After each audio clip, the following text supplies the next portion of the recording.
Greetings! Is it known why Ukraine is unable to properly ramp up cruise missile production? Parts should be more readily available from the West. Is Russia doing better? Well, it's a matter of priorities and limited capacities. I mean, the factory in Dnipro used to be capable of building cruise intercontinental missiles. That means they have the technical know-how. But yes.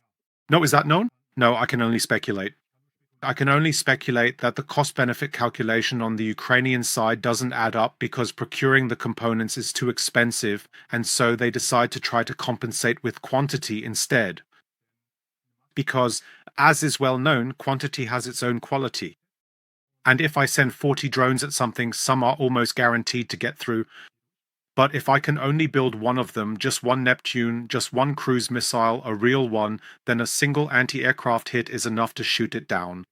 That could be one of the reasons why, from the Ukrainian side, even with expansion, the industrial capacities are not expected to be sufficient, especially since all of this also costs money, which is then lacking elsewhere.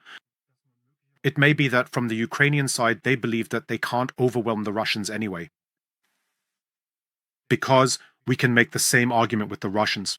Why do the Russians build Shahed drones, even though they can build cruise missiles, even though they can build ballistic missiles? And as for the Shahed drones, up to 98% of them have been intercepted. Even today, about 90% are still intercepted, sometimes 95, sometimes only 80%. But the majority of the Shahed drones do not reach their target. Still, the Russians waste money on them instead of simply building more K-101s, more Iskander Ks, or more Iskander Ms. Why? Can't they do that as well? Maybe they can, but not to the same extent. That's how I would understand it.